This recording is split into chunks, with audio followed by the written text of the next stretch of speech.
हाल ही में election campaigning के दौरान दो शख्स जो तेलंगाना के मुसलमानों को गुमराह करने की कोशिश कर रहे हैं, ख़ासकर मैं हमारे महबूब आलम खान साहब के बारे में मैं आपको कहना चाहता हूं कि महबूब आलम खान साहब, आप एक ख़ानदानी नवाब हैं। जब आप अपने आप को ख़ानदानी नवाब कहते हैं तो आपकी लैंग्वेज भी नवाबी ख़ानदान जैसी होना चाहिए। एक हिंदुस्तान के सीनियर चीफ मिनिस्टर, एक सीनियर कायद को पकड़ के आप उनकी लैंग्वेज में झूठा बोलना और कुछ बोलना, ये आपके लिए शोभा नहीं देता। क्योंकि आप अगर किसी पे उंगली उठा रहे हैं तो 3 उंगली आपके तरफ बता रहे हैं। सब में पहले देख लीजिए, उन्होंने कहा कि सीएम साहब ने झूठ कहा। सीएम साहब कभी भी झूठ नहीं बोलते हैं। देखिए, इलेक्शन में अगर कुछ वादे करते हैं, उसमें से मैक्सिमम जो काम होते हैं, अगर एक आध काम अगर नहीं हुआ तो उसके कुछ वजूहात होते हैं।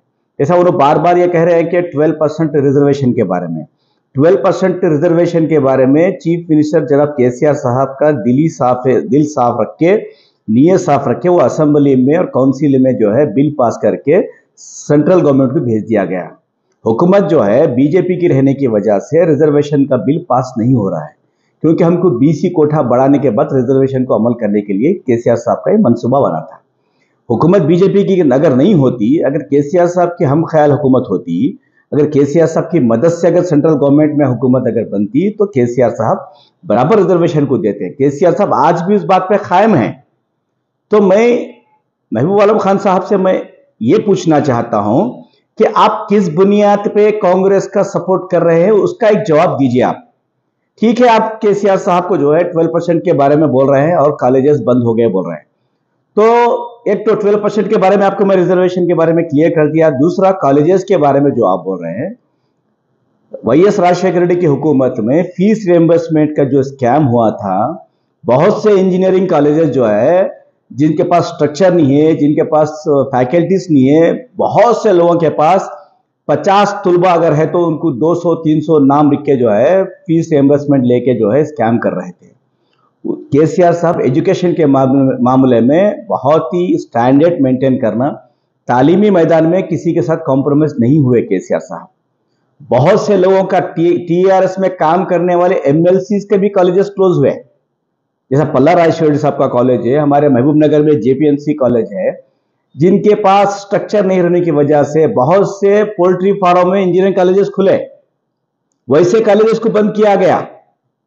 उसके अलावा मैं आपसे पूछना चाहता हूं कि आप बार बार बोल रहे हैं कि आप ऐसे कांग्रेस को सपोर्ट कर रहे हैं जिसका निशान हाथ है, वो खूनी हाथ है। पूरे हिंदुस्तान में फसादात करने वाला कांग्रेस का हाथ। आप ऐसे हाथ को खूनी हाथ को आप सपोर्ट करने के लिए तेलंगाना के मुसलमानों को गुमराह कर रहे हैं, ये आपको शोभा नहीं देता है। मैं पूछना चाहता हूं आपसे कि आप जब कांग्रेस के दौर में टेररिस्ट एक्ट के तहत कई मुसलमानों को जेलों में भर दिया गया, आप जब कहां थे? कई मुसलमानों को फसादात में खत्म कर दिया गया, जब कहां थे आप?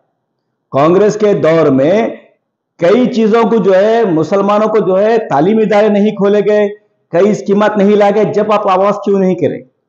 आज आप कांग्रेस का साथ दे रहे हैं, उसकी वजह क्या है?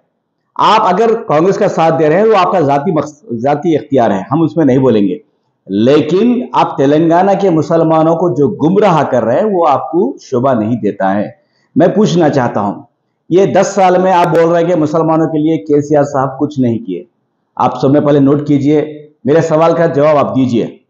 आप बड़े हैं, हम आपकी इज्जत करते हैं। हम आज भी कि केसीआर साहब हमको पार्टी में ये सिखाए हैं कि किसी बड़ों के साथ बदतमीजी नहीं करना, लेकिन अखलाकी दायरे में हम आपको जवाब दे रहे हैं। हम चाहे तो हम भी बहुत जवाब दे सकते हैं आपको, लेकिन ये अखलाकी दायरे में है। अगर दोबारा फिर केसीआर साहब के ताल्लुक से अगर आप गलत बोलेंगे तो हम भी हमारी लैंग्वेज को भी गलत करना पड़ेगा। सब में पहले सवाल आपसे है कि तेलंगाना हुकूमत बनने से पहले मुत्तहिदा आंध्र प्रदेश में हमारे मुसलमानों के लिए कितने इदारे थे, आप उसका जवाब दीजिए। दूसरा शादी मुबारक के तहत कांग्रेस के दौर में स्कीम जो थी उसके लिए क्या खर्चा करे, वो जवाब दीजिए। बैरूनी मुमालिक में जाके जो तुलबा हमारे पढ़ रहे हैं उसके लिए कांग्रेस के दौर में क्या अखराजात हुए, कितने लोगों को भेजिए, वो उसका जवाब दीजिए। और मक्का मस्जिद ब्लास्ट में कितने मुसलमानों को अंदर डाला गया था, कितने मुसलमानों को जेल भर दिए थे, क्या वो सही सच है या नहीं है? इसका जवाब दीजिए।